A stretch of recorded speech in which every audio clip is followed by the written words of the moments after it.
Hi, I'm Diana Giselle Yanez, host of Highly Sensitive Money.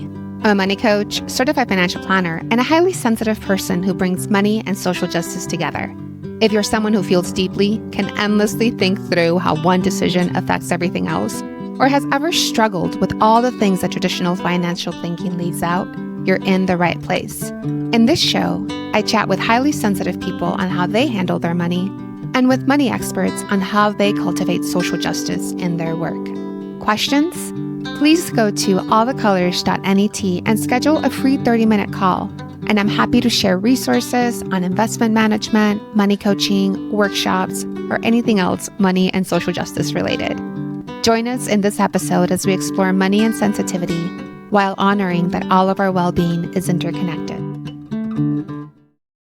I'm happy to introduce Taylor Gilbert, a social worker and financial educator whose journey weaves together care work, money, and curiosity. Taylor shares how a single discovery, a high-yield savings account, opened the door to rethinking her relationship with money and inspired her to launch Social Work to Wealth. We talk about the realities of starting a career on a $40,000 salary with six-figure student loans, the taboo of talking about money in helping professions, and the powerful shift that happens when social workers claim both purpose and financial well-being. Welcome today, Taylor, to A Highly Sensitive Money. We met 2 years ago, and I've loved seeing your journey from social working to now really going into personal finance. So thank you for taking the time to be here today. Yeah, thanks for having me. Can you introduce your work and how you arrived at it? Oh, yeah. So I'm Taylor. I am a social worker and also a personal finance educator. So I definitely blend the two in my work in personal finance, but specifically for my main social work role, I'm an end-of-life social worker, so completely different than personal finance. And I recently realized a couple months ago that for some reason I just like talking about taboo things. I really enjoy supporting people around grief and loss and death. So that's what I do in my main social work role. And then, on the side, I have my business that's Social Work to Wealth. So that's a finance and career education platform for social workers. So yeah, I think I can kind of start with, I feel like my money journey is just very intertwined with my social work journey, because, kind of entering into the field, there were lots of messages towards social workers around like, oh, you're not going to make any money, and really just kind of like negative messaging around money. No really kind of support around negotiating salaries when we graduate, and also this idea that if we even care about money or as a social worker, then we somehow care less about the work that we do, the community that we serve. So I feel like it just, it kind of started negatively in my program, but even younger, I didn't grow up with money troubles, and I didn't ever feel like my parents were fighting about money. My mom is an accountant, so I feel like she kind of knew how to handle things, but as I grew up and went to college, she gave me tips. You need a budget. She got me my first credit card. And so I appreciate that she was, trying to educate me in that way. But I think there was just one level missing. I think that I've realized over the past couple of years is kind of diving into personal finance is she was telling me the what, not the how, and I feel like it's easy to say, oh, you just need a budget. You need to, save for retirement or get a credit card, use it responsibly. These are just like statements that we hear, I think, as we grow up. But really, most of us, I feel like, need a little bit more in depth into the how. So anyways, fast forward to graduating as a, master level social worker, and I had credit card debt, first job out of school. They offered me $40,000 as a master's level clinician, and that was just like really a punch to the gut. It's like, okay, wow, this is this is like the value that they, yeah, just This is why they tell you, like, don't, if you're going to focus on money, then are you really going to be a social worker? Are you really prioritizing people? Because the income ends up being so low. Totally. Yeah. So first job out of school was really unfortunate, and I did learn a lot, and it was a great experience. But yeah, I wasn't really able to save, was in credit card debt. I had student loans, $127,000 of student loans. And so just kind of was really struggling, financially. I did live with my sister. So, I was getting by, but I didn't feel like I was leveling up. Couple years go by, I move jobs. I do increase my salary multiple times, and still, I think there's also this belief that, if you have more money, then you're going to be better with it or know what to do with it. And still, I didn't know what I was doing. But one day, this was in 2020, I believe it was 2021. Yeah, December 2021, one of my friends tells me about high yield savings accounts. And I was just like, what is this account? What are you talking about? An account where I can put my money and get, 10 to 20 times higher interest than my regular savings account. This is amazing. So I just go down this rabbit hole of personal finance and thinking, what else do I not know?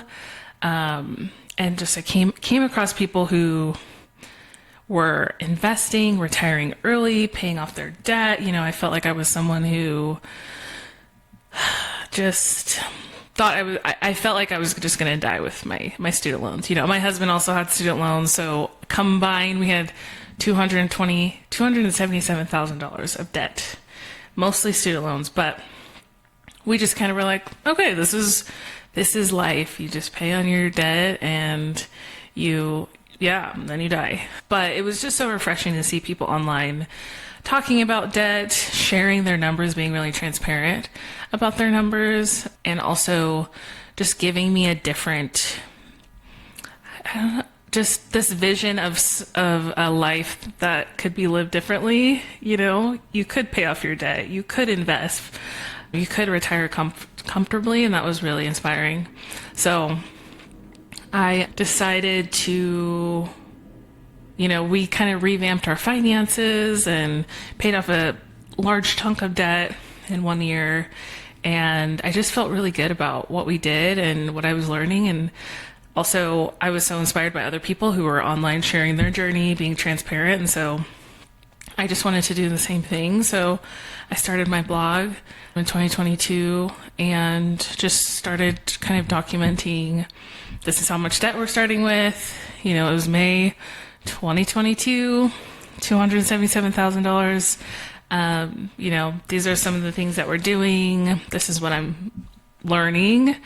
And yeah, it's just been a journey ever since. So it's kind of evolved into, at first I started sharing my personal finance journey, and now, I think it was probably about a year and a half in, I realized that the social workers around me, and even me as a social worker, it's so ingrained in the work that I do and just how I see life and how I interact with money. And I felt like that kind of identity was missing when I was sharing this content. So it's transformed into me sharing money as a social worker and how I see money as a social worker, and my advocacy for the profession and sharing.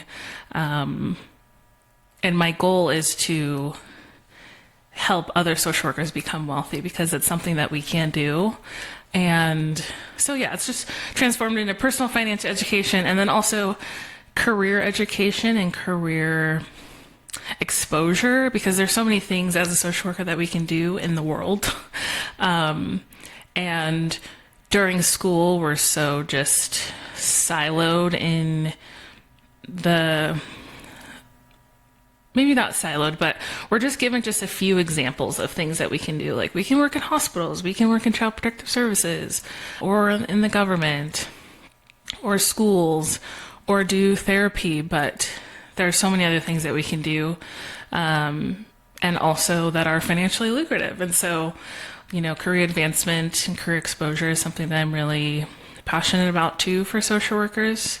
So that is how I have arrived here. So yeah, I have a blog, I have a podcast that I started with one of my one of my grad school friends, and yeah, it's been really awesome. I love it. So that's all of it in a nutshell. And you went into it already, but like the financial background of your childhood sounds like money was not really a topic that was discussed, considered. And is your family now like excited to see that you're really diving into this? Are you like teaching your cousins and your siblings and your nieces and nephews? Yes.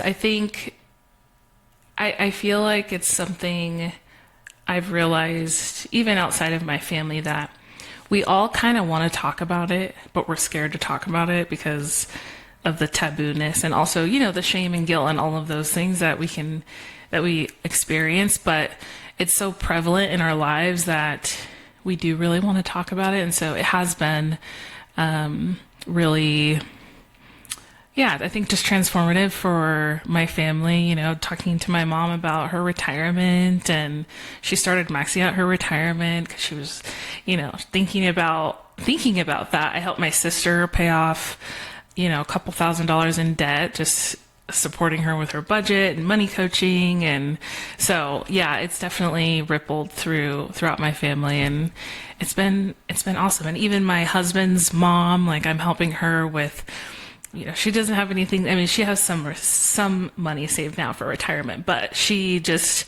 kind of seeing my journey and the things I share online. She's like, oh, so inspiring. So she's, thinking about how she can kind of set herself up the best that she can. So yeah, it's been really awesome to see, because as you know, money is just such a powerful tool. And so it's helpful to I love being able to break down just these complicated, just concepts, but also me being someone who's interested in it as a woman of color, family of minorities, just being able to bring this gate-kept information to them just feels just like such a win for me. Yeah. I love it. Like You're I'm just like doing something super radical. Yeah. I mean, in my family, it was pretty different. We talked about money nonstop. That was like the topic that was most discussed. Everything else we didn't really talk about. That's all like my parents immigrated to the US because they wanted to make more money. So like, did this work out? Are we making more money? Yeah, totally. That's so interesting. Yeah.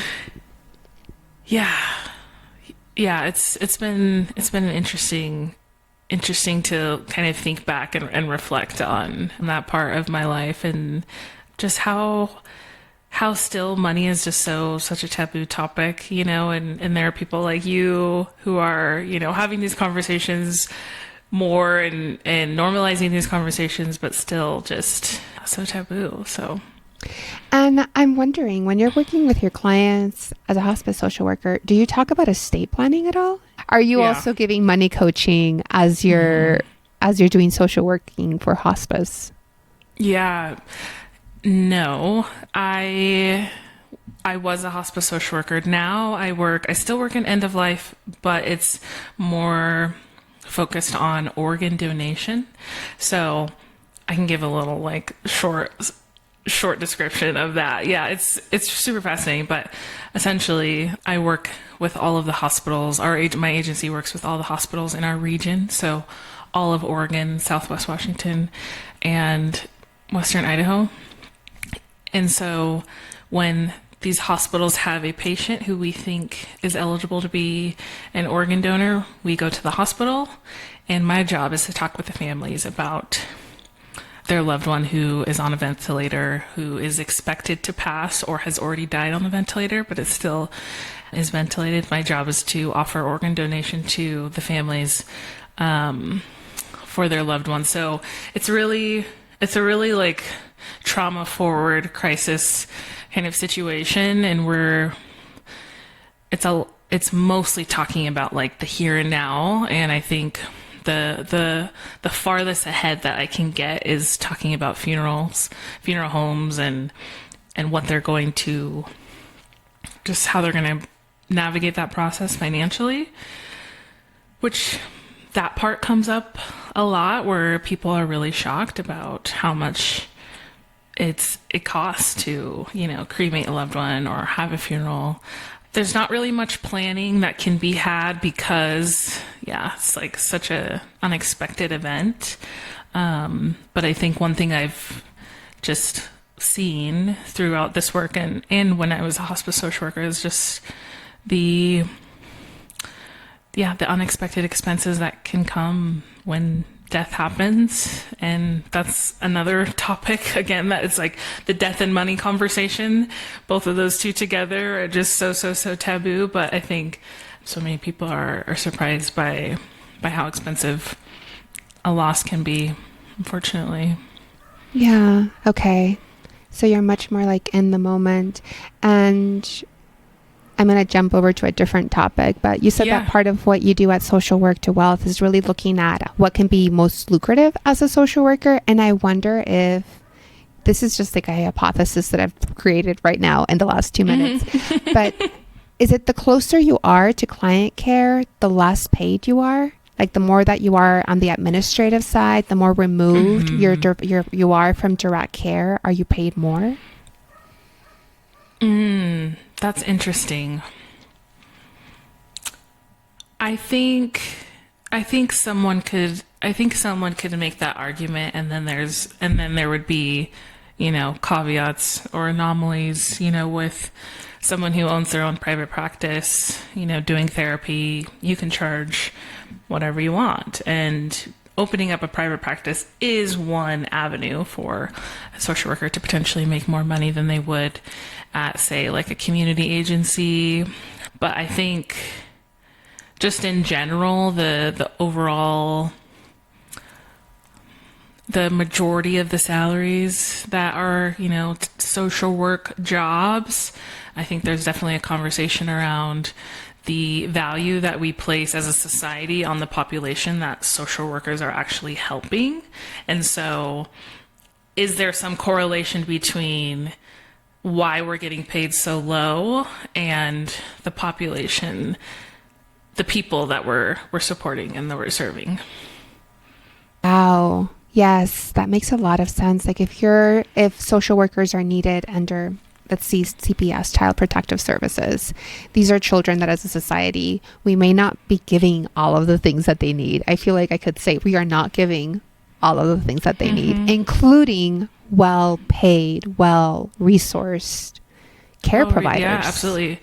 Totally. Or people who are lower income. Yeah. I'm like trying to think of other...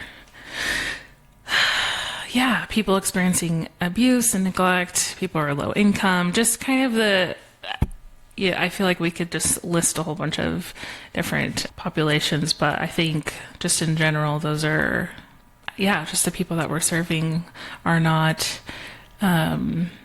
seem to be, I don't know what I'm trying to say, but no, anyways. I hear it because I hear it like, I also think about it like teachers, how low paid teachers are. Like there's so many services that are part of creating a society and having it be maintained that right now we're not prioritizing at all. We're prioritizing profit, and taking care of people is not really profitable. Yeah.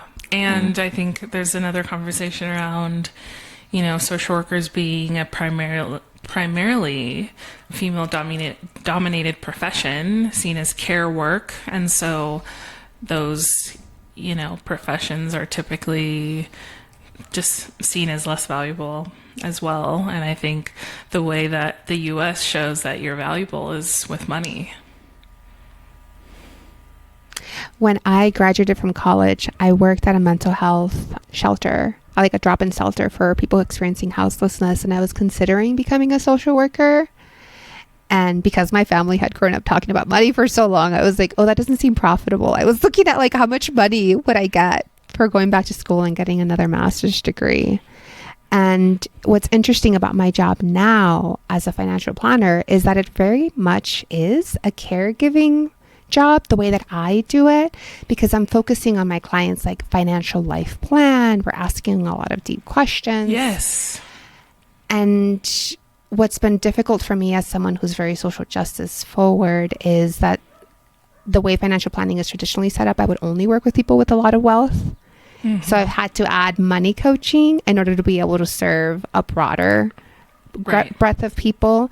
And then there are some people that, like, if you're on general relief and getting $600 a month, there's nothing I can do for you as a money coach. Yeah. You know, right. There's only, at this point, it's like, you just need to make more money. There isn't the, well, just stop, eating out and buying your coffee or whatever. Yeah. At some point you just have to make more money. Yeah. I think that's interesting. And I really admire your work in the financial planning profession because of that lens that you have, because I'm starting my, financial planning coursework. I'm finishing up my first class this week, insurance planning. And so you're signing up for the CFP? I'm in the process. Yes. That's amazing. I'm so excited to hear that. Congratulations. Yes. Thank you. Yep. Just about to finish my first class, and, I still have retirement's next. That starts next week. What else? Investments, all the things. Congratulations on signing up for the CFP coursework. I'm really curious, like, what led you towards the CFP? There's so many other designations, but yeah, just if you could share some of your thinking process on that. Yeah, as I've kind of gone through this money journey, I've noticed the gap with the education that we all are able to receive in terms of investments and building wealth and all of that. And I've helped people one-on-one, with paying off debt and managing their budget. And I don't have a huge, a robust like money coaching business. It's mostly been friends and family. But as I just continue to share this information with social workers and start to really build out services for them, because I do eventually want to have my own, firm and money coaching business where I'm supporting social workers or other people who are aligned with my mission. And I want to be able to help them with the kind of foundational pieces, cash flow, budgeting, paying off debt, kind of managing spending. And I also want to help them grow their money. And I just noticed that there would be kind of a ceiling on how much I could help people. And in terms of, it's like I could find people who I trust and I could refer them out, like you, and there's a few other financial professionals that I would trust referring out to, but ultimately there are just not a lot of people that look like us in the financial planning profession. And so I wanted to be able to, support people just kind of throughout the whole spectrum. And I also love talking about investments and retirement. And so just as an aside, like I'm just nerdy and I want to learn more.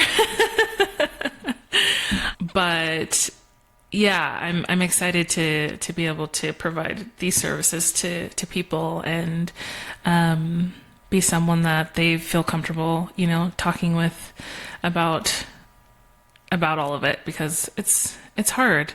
And I think I have seen there's still this need for this empathetic and holistic money management support.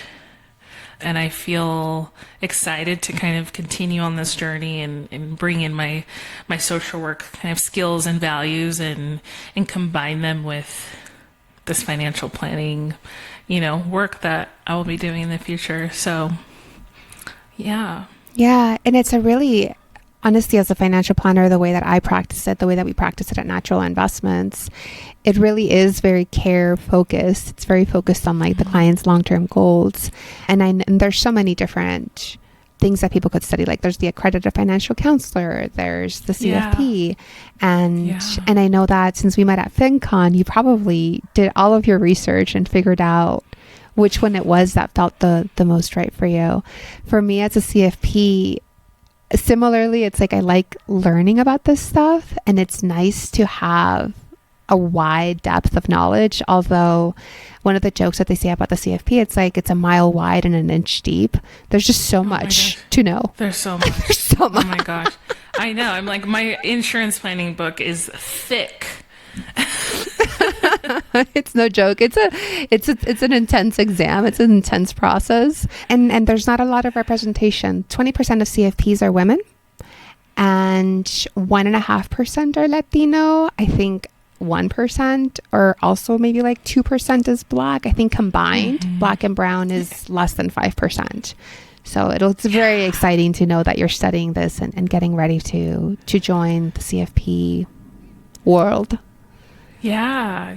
I think there's a lot to be said for seeing people that look like you and us kind of bringing this knowledge to our communities. What are some of the most common money questions that you hear from social workers?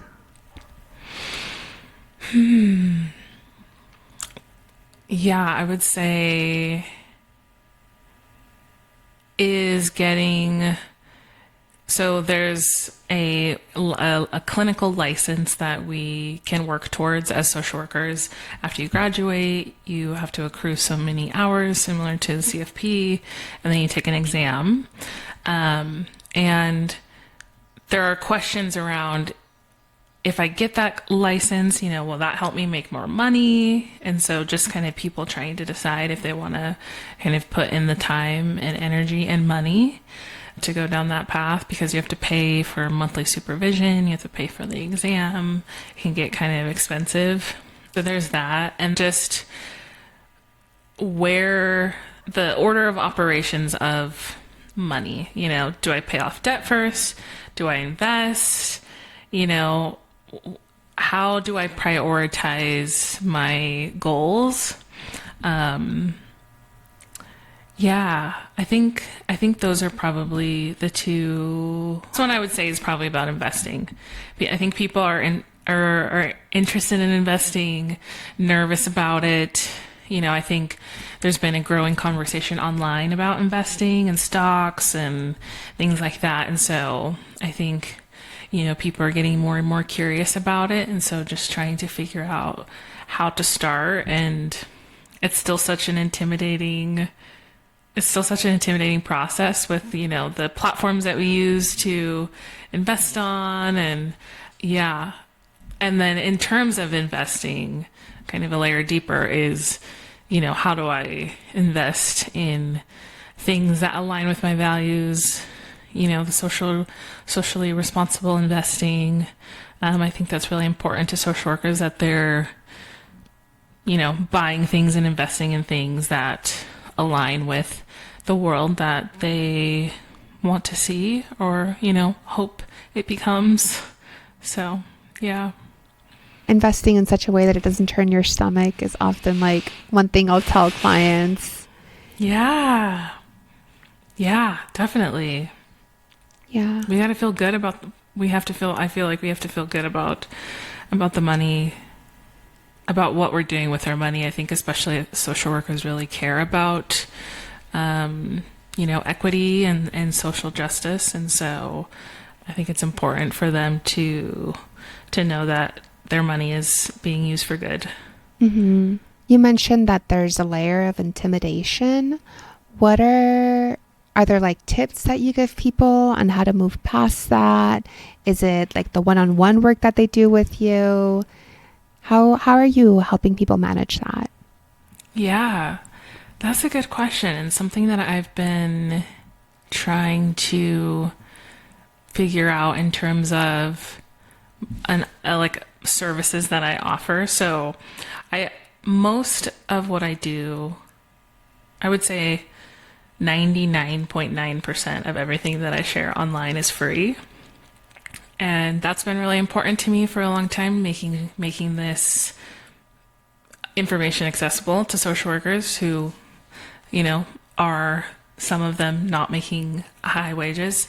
And I'm starting to want to grow this business into a business that I can work at full time and get paid an income, And so I've been starting to kind of brainstorm how I can share this information in an accessible way, but also just kind of going a layer deeper. Like, yeah, I can make a reel on TikTok and share it on Instagram, or, I share some information through my newsletter, but I'm starting to want to be more one-to-one with people. So my goal this year is to do kind of like an investing workshop, and we can just really kind of get into the details of these platforms and how they can think about, what accounts they should be using, give an opportunity for people to ask questions. But yeah, I think mainly it's just been online sharing on social media and through my blog and newsletter, but I'm hoping to start to grow it into a little more service-based and classes and things. And eventually I'd love to have a social work community where we talk about money, and I have some courses and, just kind of a space to where people can feel safe to learn and grow and build wealth. Yeah, and I in preparing for this interview, I listened to your first episode on your podcast, Social Work to Wealth, and you said you wanted this to be like a national conversation. You wanted people to have social workers on their mind and to think like they need to be paid well because we're asking them to do incredibly important work. Yes. So I forgot I said that, but you saying that back to me, just gives me chills, because I'm just like, yes. And I think it's not there yet, but it's growing, and I think that's something that is really telling, is that social workers are really hungry for this information, talking about salary transparency, talking about money. And yeah, I'm seeing that with just the responses that I'm getting and the traction. It's like, this is clearly something that is hitting home for people. And so I hope that it can continue to grow. So yeah, that these conversations can be a little more normalized. Yeah. Yeah. It's making me think of, like, when you were saying that as social workers, you're told, maybe not explicitly, maybe explicitly, but like, if you think about the money, if you care about the money, then this isn't the right field, or you're not doing it for the right reasons. It makes me think of what people go through in nonprofit world, right? Yeah. Because you're doing something that's fulfilling emotionally and it's meaningful, then you don't need money to compensate you for it. Right. And yeah, I remember someone had posted a student shared with me that at their commencement ceremony this year, that the dean of the school told them, like, we're not in it for the income, we're in it for the outcome, which is a kind of a common phrase that we hear in social work. And I shared that on LinkedIn, and a lot of people were just kind of sharing their kind of negative money messages that they've heard as social workers. And one person mentioned that when she was, I believe it was at a nonprofit, she attempted to negotiate her salary, and the person who she was talking to said, if you care about that, then this must not be the job for you. And it's so not true, because you need to be well resourced. A lot of my listeners are highly sensitive people, and like, being resourced as a sensitive person is so important. Like, I need to have my rest. I need to have downtime. It's so important. I need to not be able to stress about money, and that's one thing that Faith, my co-host, and I really are part of our mission is, when social workers are paid well, we are able to take care of ourselves. And in turn, we're then able to serve our communities in the way that we want to. We're able to show up as social workers in the way that we want to. And that's just important for our world, for social workers to be able to, just support people and not feel burnt out, and, not leave the profession. And it's huge. And it's unfortunate that there's still this either or, like either you care about the work or you want money. It's like I can still want to be paid well and I can still be paid well and still want the best for my community and want to show up for them. And I do, I don't feel like that's just not something that I think a lot of people No. You really are thinking about. At some level, the income is needed in order for that outcome to really be possible. Mm-hmm. Yeah. And the people who go into social work, it is because there's this like deep level of care about lots of things. And so I think it's really a slap in the face for someone to say that of like, oh, if you care about that, then you must not care about this job. It's like, I mean, and someone else in the comments and said, I wish that love paid the bills, but it doesn't, So we need money. We are in a society, unfortunately, where we have to trade our labor for money. And sometimes it's not really conducive to, what we actually internally want to do that day. We are sometimes, I feel like, a lot of times we're forced to go to jobs that maybe if I was able to listen to my body internally, I would just lay on the couch today. But I have to go and make money because we live in a capitalistic society. So, it's just it's kind of what we have to do. And so we need to acknowledge that that's an important piece of life. Another part that's really troubling about that frame of like, if you care about, we're in it for the outcome, not for the income, is that it's positioning money as bad, so that people who do care about income are immediately bad. Yeah. And I love things like B corporations. They have a triple benefit, triple bottom line, right? It's the employees, it's the community, and it's also the clients. So they're looking at the well-being across 3 different levels, and having employees be well paid, including owners, is part of that mindset. So like, the thing of, if you care about the income, you don't care about the outcome, is so scarcity based. It's such a zero-sum game, and it doesn't have to be like that. I know I work with many millionaires that care a lot about people, right? Like literally that is my job, to work with them. So I want to make it incredibly, like, really obvious that money does not, like, wanting to be well resourced, wanting to be able to afford a massage and like hire someone to do some of the things around your house that you don't want to do, that does not make you bad. No, not at all. Yes, completely agree. Yeah.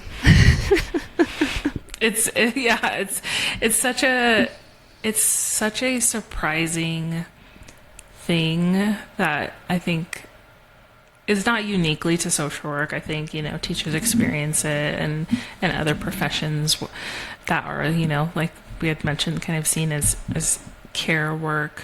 But it's also a little hypocritical because we, as social workers, we see the impact that money can make with grants, or if someone doesn't have money, how hard that can make someone's life.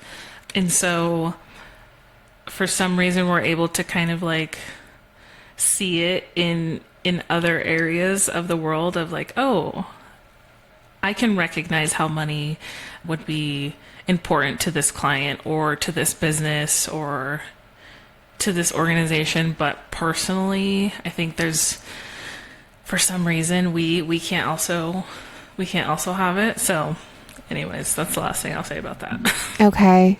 So even at some level, like helping social workers kind of work through that limiting mindset, that's like, if the profession were a person, right? The profession has this like limiting money belief. This profession has a limiting money belief. Yes, absolutely. And I've talked about like social work needs a rebrand because not all of us are paid poorly. Many still are, and that is a problem. But we also need to be, I've said that social work, we can talk about anything, almost anything. We are able to sit with people in some of the hardest times of their lives to talk about abuse and neglect and death. and all of these things, but for some reason the money conversation is still sticky, still tough. So yeah. And with money being one of the leading causes of mental health stress, like year over year, whenever the American Psychology Association does that review, that survey, right. The fact that it's taboo really disempowers us. So I want to applaud the work that you're doing, like your personal journey and like learning about high yield savings accounts, and then having that become your mission, and now studying for the CFP. It's beautiful to see. I'm excited to hear how your journey continues. Appreciate that. Yeah. Yeah. Anything you want to add as we wrap up? I think this was a great conversation, and I don't identify as a highly sensitive person, but I feel like I have some in my life, and I just feel like this conversation about money is super important for them as well. And also this conversation specifically about just being someone who deeply cares about whatever the work you do, even if you're not a social worker, still still knowing that it's okay for you to want to be paid. Yeah. And for myself, one of the ways that because I had that limiting money belief too, of like, why do I want more? Why do I need more? And I was able to switch it when I focused on like wanting it for everybody. Like I want everybody to just feel at ease. I want everybody to be able to take mental health days off. I want everybody to be able to like, I don't know, not stress over Christmas about what they're spending. Yes. It's and just there's such a relief. Yeah. And I think that's kind of that internal feeling of the relief and the lack of stress because your money is doing what you need it to do is part of what inspired me to share with people, because I just felt this huge empowerment that money finally wasn't in control of me. Like I was telling it what to do. And yeah, that's really empowering. And I would love for other people to experience that too. Yeah. And you're part of making that happen. Thank you, Taylor. Thank you for coming on today and sharing your story. As a natural caregiver, I love having conversations where we include a caregiver's well-being with that of who they are giving care to. And that's just what Taylor is bringing attention to in her work. Taylor's story reminds me that money isn't separate from compassion. It's a way of sustaining it. We can't pour from an empty cup, and being well-resourced allows us to keep showing up with the presence and heart that caring work requires. Whether you're a social worker, a teacher, or anyone in a helping role, you deserve stability, rest, and enoughness. We need to demand that the income is sufficient to bring about the outcomes we want to see. It was such a pleasure having Taylor Gilbert join us today and share her wisdom, her transparency, and her knowing that financial wellness is a form of collective care. May her words invite you to honor both your purpose and your prosperity. Thank you for joining me on Highly Sensitive Money. I'm Diana Giselle Yanez, and I hope this episode helped you see how money and sensitivity can work together while honoring our interconnected well-being. We have the power to create a system where everyone's needs are met because nature is abundant. If you found value in today's conversation, please take a moment to leave a review and share this episode with someone who could benefit. Your support helps this message reach more people navigating their own financial journeys. A thank you goes to Mike Schul for the music and Juan Antonio Nunez for producing.